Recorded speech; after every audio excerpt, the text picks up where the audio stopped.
I was at a party one time with my family and friends, and I received a phone call that ended up being one of my boys.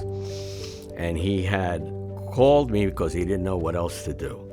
I've seen my 10-year-old child be removed from a very bad situation where she did not feel safe. She was dirty. She was subjected to violence and hearing violence all around. 2 young boys were at home, and their little younger sister was being abused. And the little sister died. And I dealt with these young boys who felt that they should have been able to do more for her. So I had to extract myself from the party and talk to him quietly and slowly pull out what it was. And I'm sorry. It turned out that he had been sexually abused by another boy at the group home where he was, and he didn't know what to do. And she was removed from that home and is now safe and happy in a loving home. Those boys were adopted they were taken by their grandmother, and they did learn to deal with what had happened. We got him out of there. He got him out of there and sent him to another place where he was much safer. So our role in CASA is to make sure that we're helping heal these traumas, playing a role in people's lives to avoid them feeling unwanted, not loved, not supported. As a parent, it's really hard to see what happens to some of these children.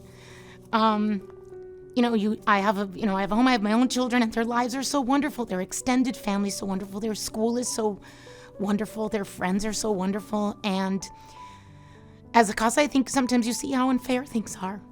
And it's really, really hard as a parent to wonder, why does my kid get this, or their friends and these children get this? And it's really hard. I can't overstate the importance of CASA in the lives of these kids, because they would be doing without a lot of things, tutoring, IEPs.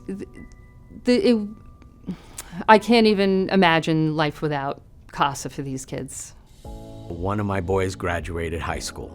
At the end of the ceremony, when I finally went down to see him and to express my joy of his accomplishment, you could see it in his face. When he saw me, his face lit up, and he came over to me to shake my hand. He said, "Mr. Jim, I'm so happy you made it."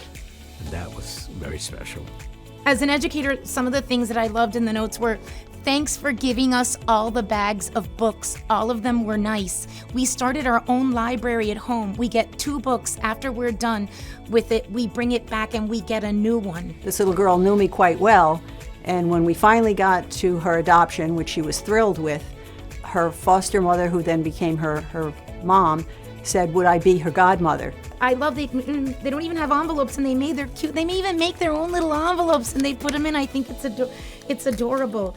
And I was taken back by it, because I said, I'm not the same religion. And she said, well, she's 7 years old, and you are the only constant in her life, which touched me to the core, and I'm her godmother.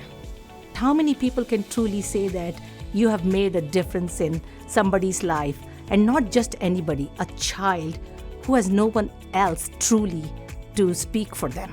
You could teach people to look for helpers in life. We're helpers. And that's their first person, or their first experience of someone who's really helping them. So that's what I think they get out of it. Every child in the foster care system deserves a CASA. And I thought that before I learned about becoming a CASA, and now even more so 4 years into the work.